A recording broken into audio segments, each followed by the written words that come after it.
Namo Buddhaya. This is a special inner guide video that is dedicated to the little daughter who had asked a question from us. She had mentioned in her comment that she has a big problem with laziness, and also her exams are near, so she is in a big stress. And also, she said that she no longer finds a value in her life. I think most of us have these kind of questions. Okay, let's start with the first question. She had said that she has a big problem with laziness and sleepiness. I know that getting up early in the morning and sitting for studying and doing the studies is a little bit of a hard thing to do when you are a student especially. First of all, let me introduce you to the inspiring words of the Supreme Buddha. Supreme Buddha said, Sukharani asadhuni attano ahitani cha. It is very easy to do evil things, the things that brings the unhappiness or the suffering or the regret to our life. Supreme Buddha said, Yangve hitangcha sadhungcha tangve paramadukkaram.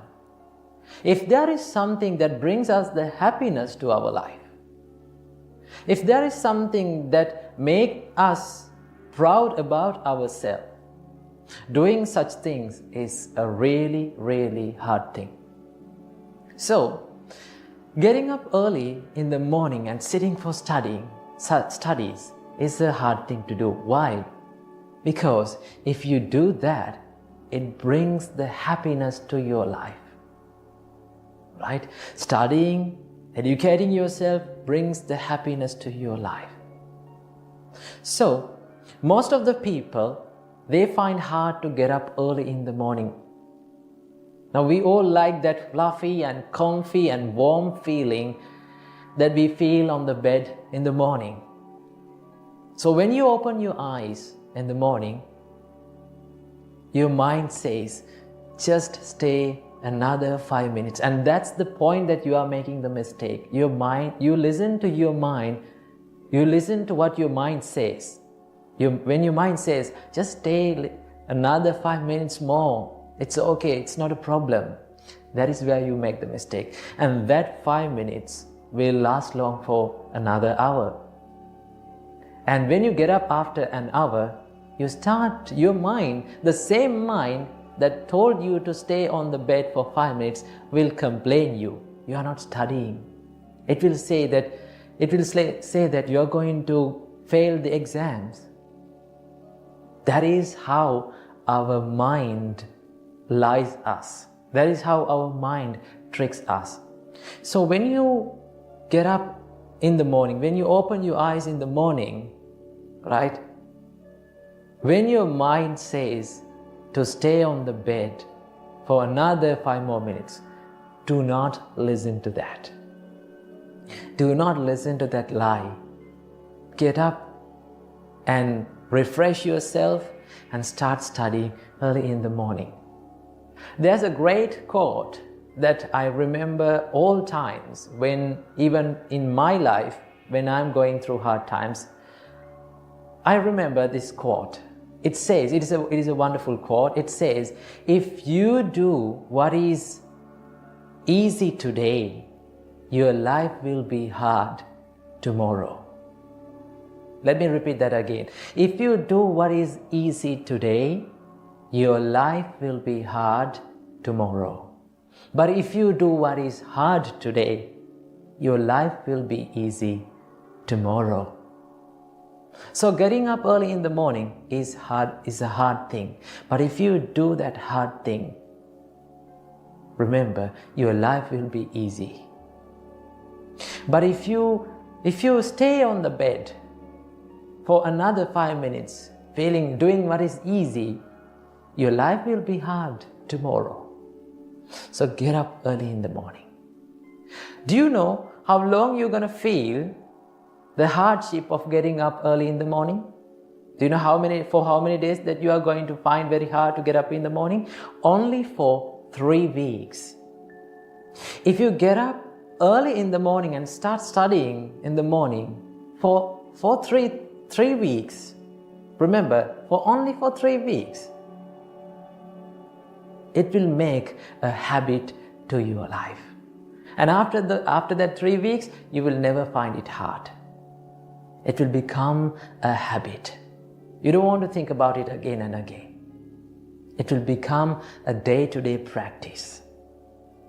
So do that, although you feel hard, for 3 weeks and see the result.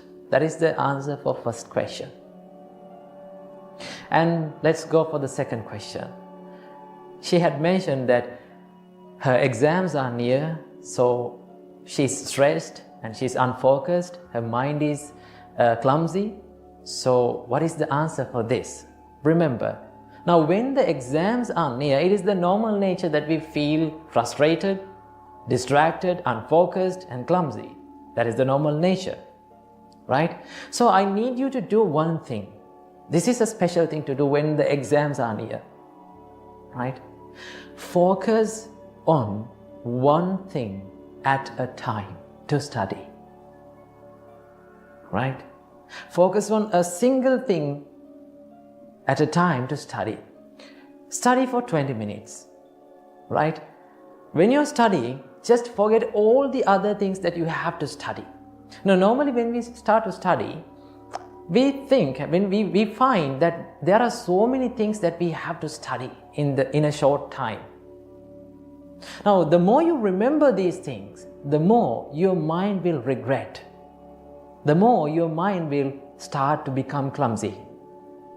So I need you to do this thing. When you're studying, just forget about all the other things that you have to study. Just think, now I have to study only this thing. There's nothing that I have to study more. Just focus on that and study for maybe 20 minutes and take a break for 5 minutes. This is called the Pomodoro technique. I think it is well known. So study for 20 minutes, well focused, and give yourself a little bit of a break for 5 minutes and start studying again. And focus on the special points in your studies, right? And now, when the exams are near, if you haven't studied, right? So I know you're regretting in your mind. So, if you didn't make through the exam, I'm using the word if, right? If you did not make through your exams, I need you to do this thing. What is that? Never, ever give up studying.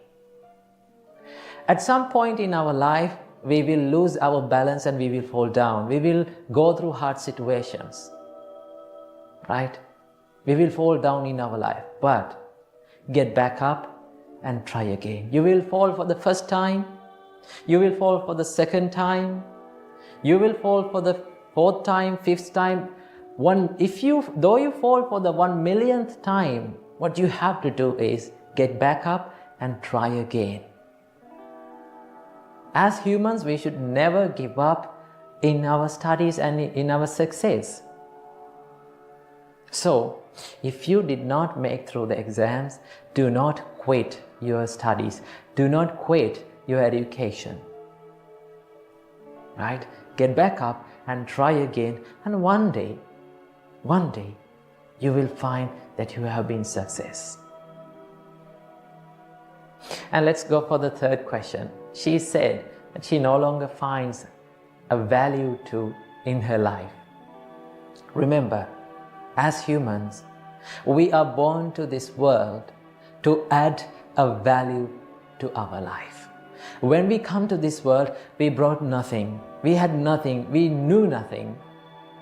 But as humans, we have to add a value to this life, right? Study well, start loving others, start loving your parents. And if you cannot study for yourself, right? If you cannot work for yourself, work for the people who loves you. There are so many people around you who loves you, who have dedicated their life on behalf of yourself, right? They are your parents. Try to bring a smile to your parents' face saying, "Mom, Dad, I made it." One day you should do this. So if you did not give up, you will be success one day.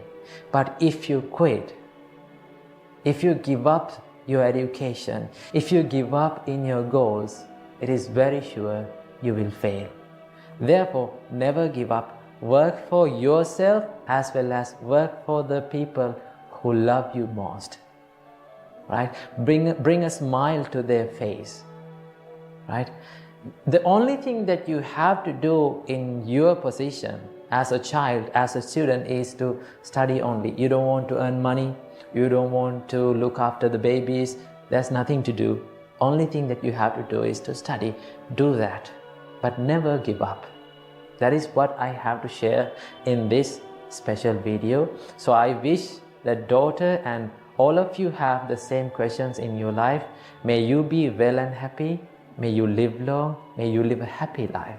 And may all of your dreams come true. And may all of you realize the Four Noble Truths in this Gautam Buddha's dispensation. One of the things that many people misunderstand about Buddhism is, I've heard this a lot, they say that Buddhism is negative. Buddhism is very pessimistic. It speaks about death and dying and sickness and crying.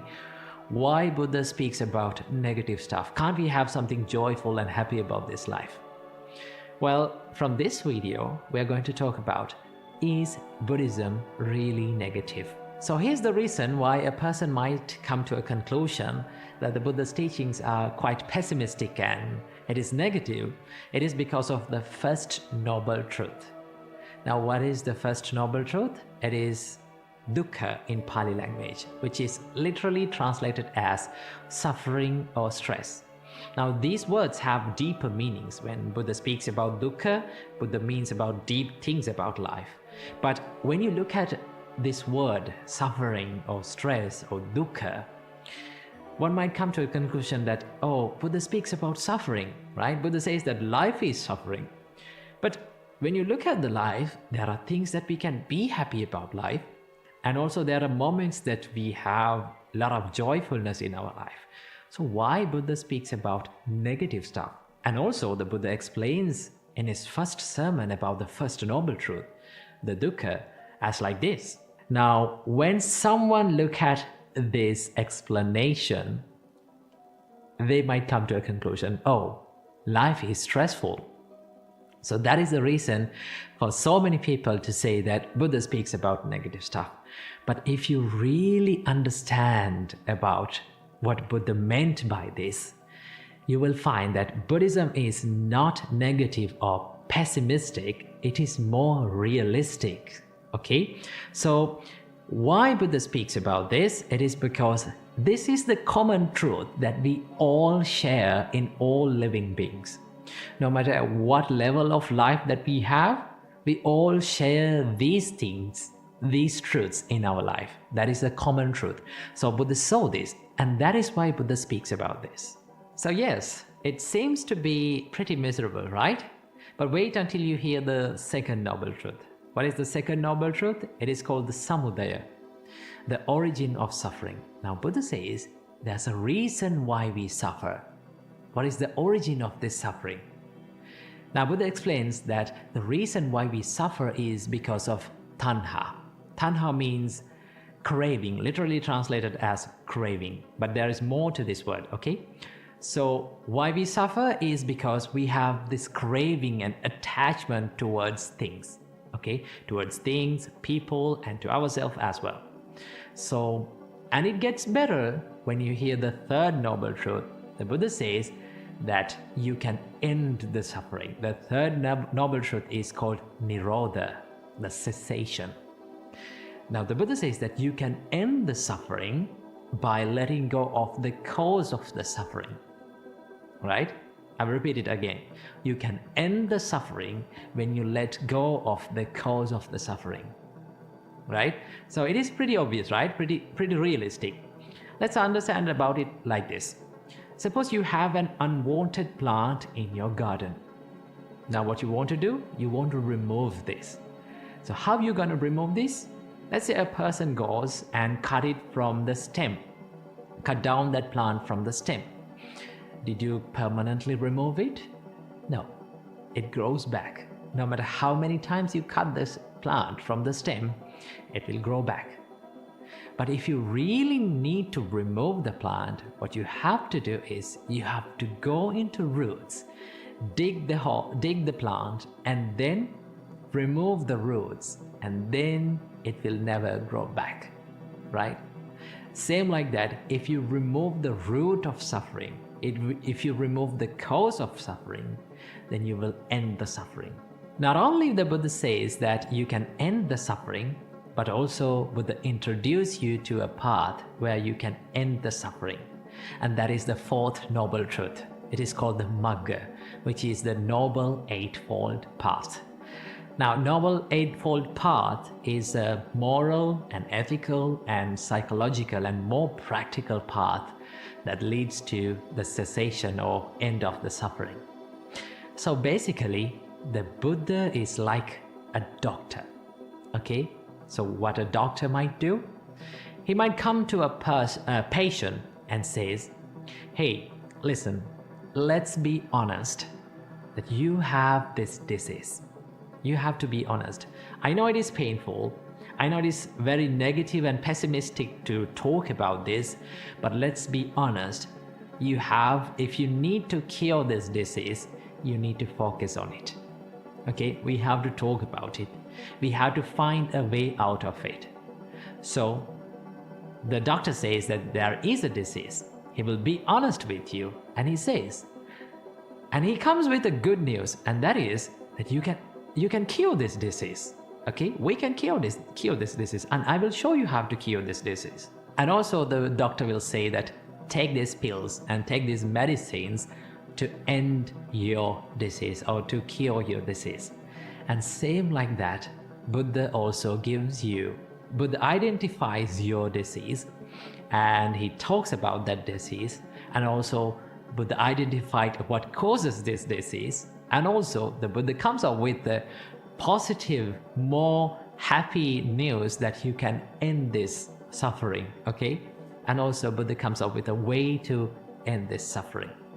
So if you look at it in that way, Buddhism is not pessimistic, it is not negative, it is more realistic, because Buddha talks about the truth in this life. What is the truth? It is the first noble truth, that is the suffering. Suffering is the only thing that we all share commonly in this world. No matter what level in this life that we are in, we all suffer. Okay, wealthy people, no matter how much rich you are, no matter how much poor we are, we all suffer, and we all share these sufferings. What is that? Suffering of sickness, suffering of death, suffering of diseases, suffering of aging, suffering of despair, lamentation, crying. This is something that is very common to all of us. And talking about it and thinking about it might not be a negative thing, because most of the time what we are doing is we are running away from this truth. We don't like to talk about it. We always like to forget about it. And also we have found many creative things to forget the suffering, not to end the suffering. Okay, we think that we end the suffering, but it grows back. It comes back. Same like you're removing a plant from a stem. So what Buddha does is, what Buddha shows you is the path to go into the root of this problem and remove the root, remove the origin, remove the cause to end the suffering. So remember that Buddhism is not negative, and it is not pessimistic. It is more realistic, and it is more practical. So I hope you got some idea about what Buddha teaches you. So that is all for this video, and see you in the next video. Namo Buddhaya. Namo Buddhaya. Welcome and welcome back to another video. We've all heard these words more than 1,000,000 times in our life, and that is to let go of the attachments, and then we will be happy. But saying this is easy, but doing this practically, it is really, really difficult. So let's discuss about what it truly means to let go of the attachments and how to approach it in the correct way. Oftenly, the common perspective of letting go of the attachment is that people think that we have to let go of the things that we are being attached to. That means attachment is occurred by these objects around us. So that to let go of the attachments, we have to let go of the things, and then we will be happy. Now, I have heard that people say that, or even the Buddha said that, let go of everything and then you will be happy.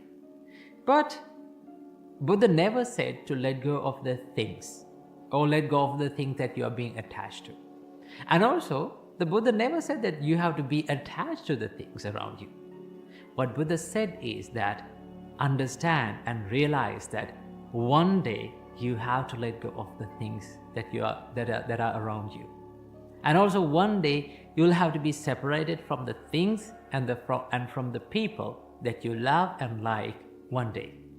And realize this and live with them. While living with them, you have to realize that one day this is the reality of my life, that I will have to be separated from them. These things are subjected to change. And that is the true understanding about letting go of the attachments. One of the misconceptions about attachment is that people think, attachment is an object.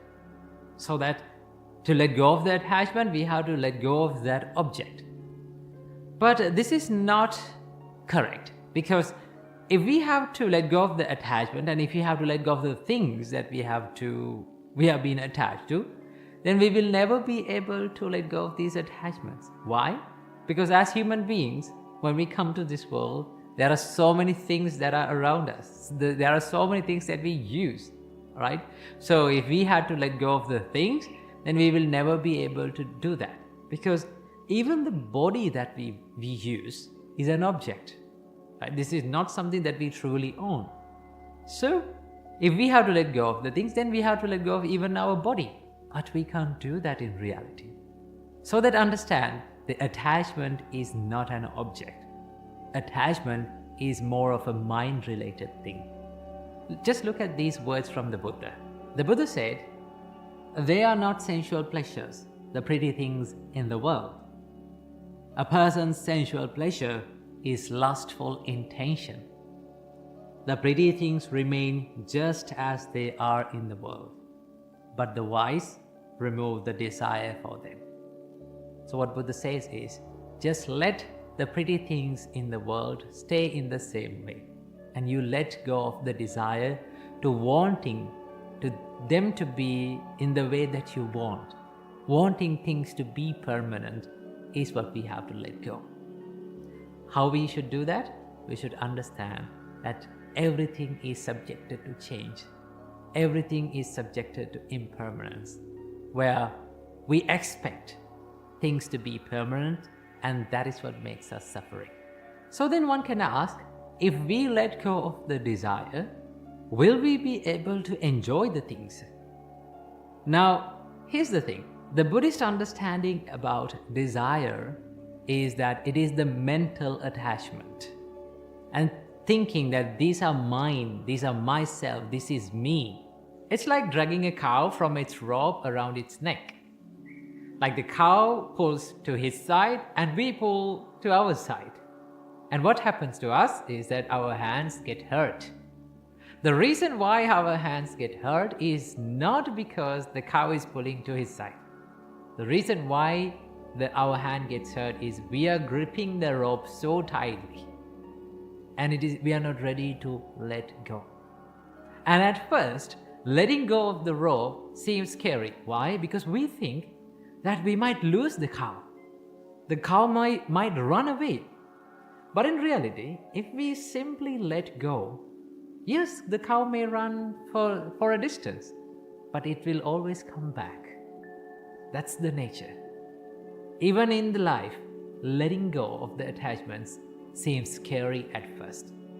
But when we realize that in this life we have gained nothing and we have lost nothing, it is very, very easy to let go. The reality is that in life we are not owners of anything. We came to this life owning nothing, and we are living this life owning nothing. So in this little time, we are just using these things around us. So we are not true owners, or we haven't gained anything. So if we haven't gained anything, what we have lost? So how can we train our minds to let go of the attachments? What we should practice? Now, the first step of letting go is to understand the true nature of life. What is the true nature of life? That everything, every experience, every feeling, everyone in our life is subjected to this inherent nature of change. We are constantly changing, right here, even right now. When you understand this, you understand that life is nothing but a bunch of changes. So that when these things change, that we have nothing to hold on to as permanent, and wanting things to be according to our own wish, because the life is undergoing even the constant change right now, right here. When you realize that no one, nothing, no feeling, no experience stays forever in life, or in other words, you cannot step into the same river twice, you realize that thinking about this life as permanent, wanting things to be permanent, is nothing but just an illusion of your mind. We are being eluded from our ignorance.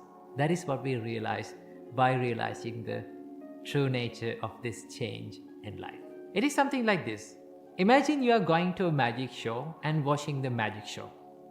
As long as you don't know how to do the magic, how the magic is done, then you get fooled by it. And as long as you get fooled by it, the magic is a magic for you. But what if we become friends with the magician and we learn how to do the magic? And then again you go to the same magic show and watch the magic show. Now the magic is no longer a magic for you. But still, you can watch the magic show, you can enjoy it, but you know how it happens. You know how it is done, so that you are not being fooled by anything.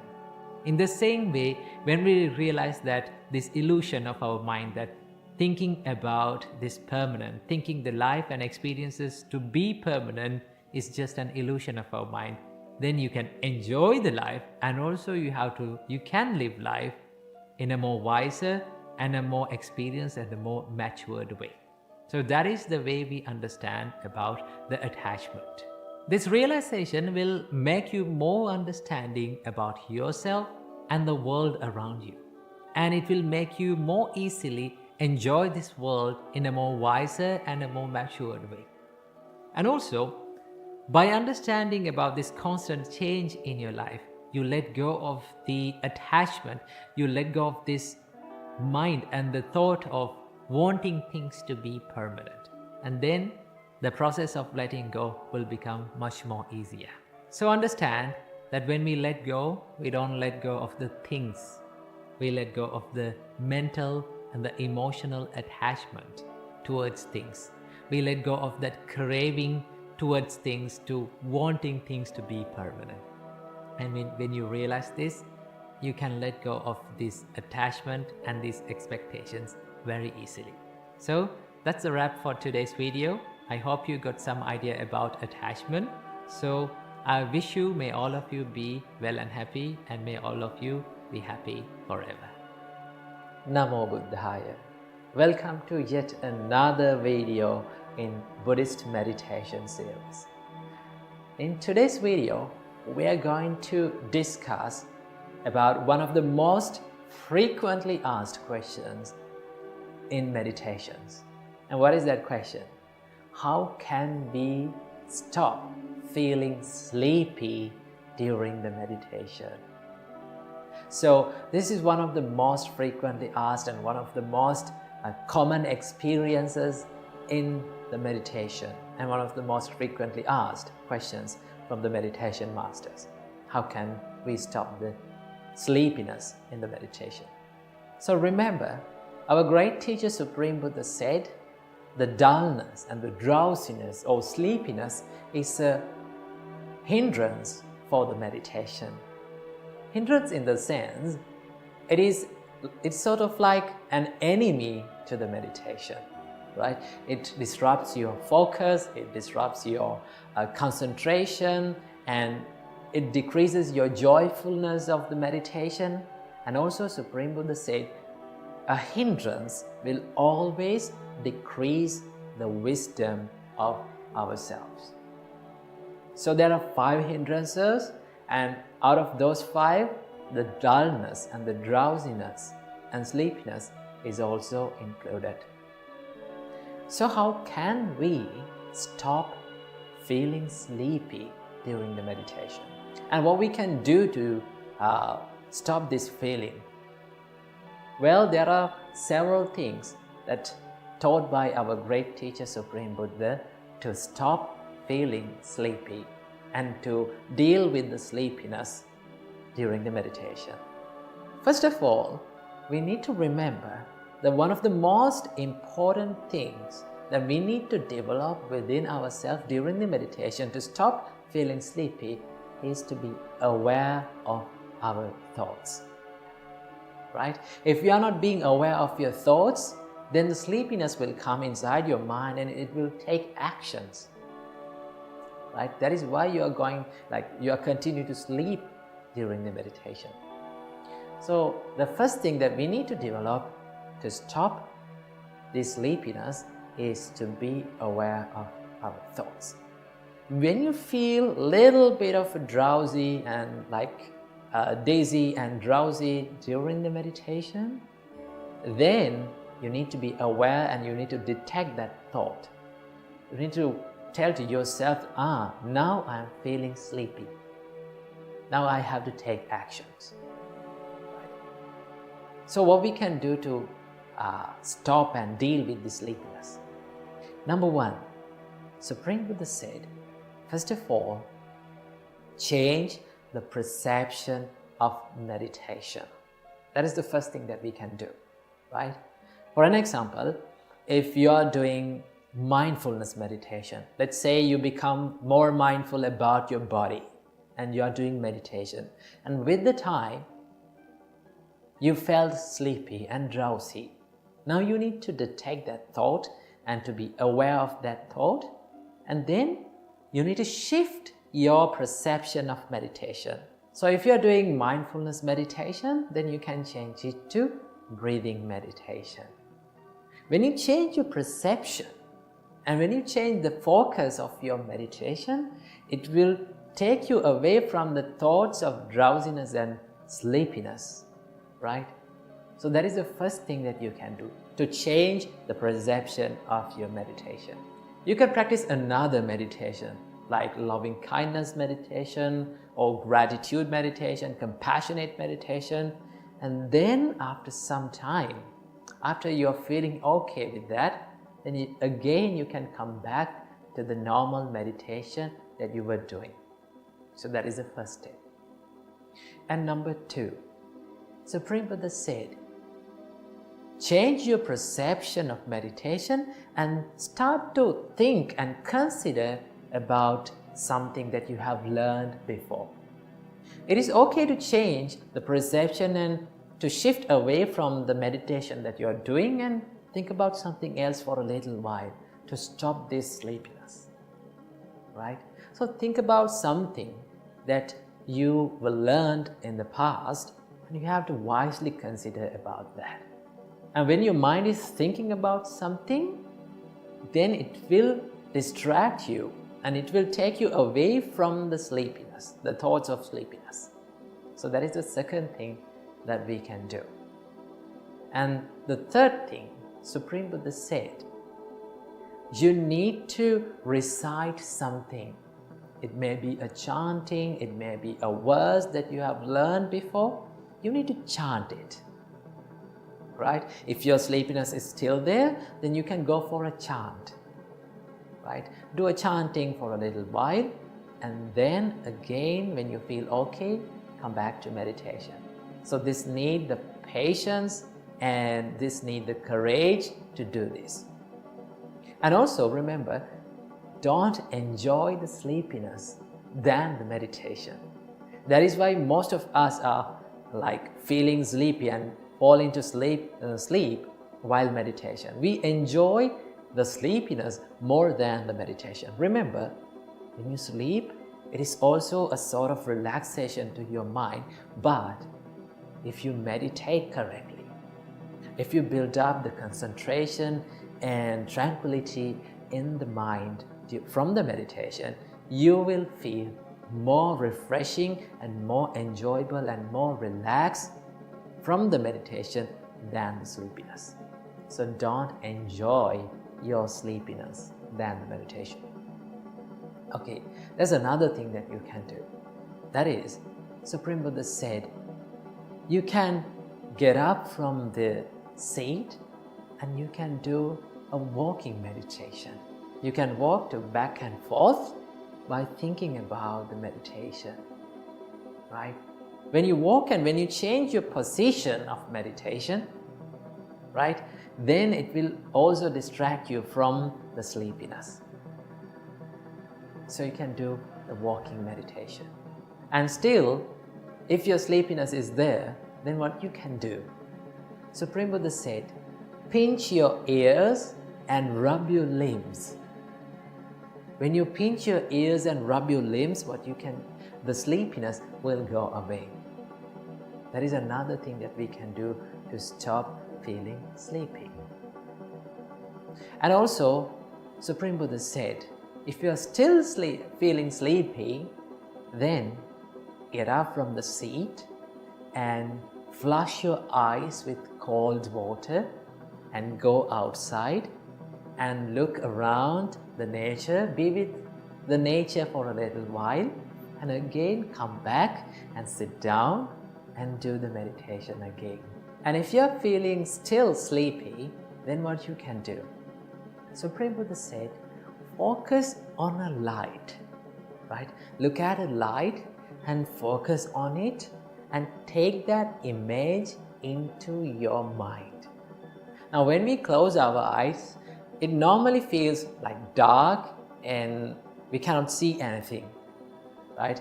Sometimes when we get used to the dark, normally it tends our mind to be sleepy.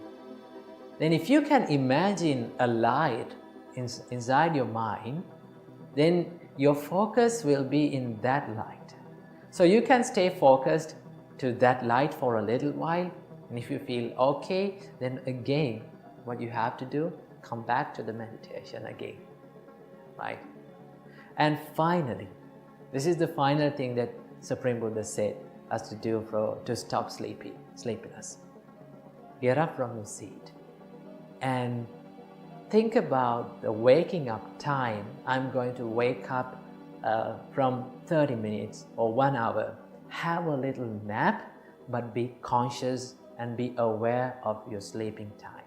You can have a little bit of a nap if you're feeling too much sleepy. But most of the time, many of the people who meditate, they choose the final thing first. Don't do that, right? There are many things that you can do, right? You can change the perception, you can recite, you can chant, right? And you can do the walking meditation, and you can flush your eyes with cold water. There are so many things that you can do to stop feeling sleepy. If you continue this with the time, remember, your meditation will be more successful. You will not feel sleepy anymore, right? Most of the time, the beginners of meditation feels sleepy.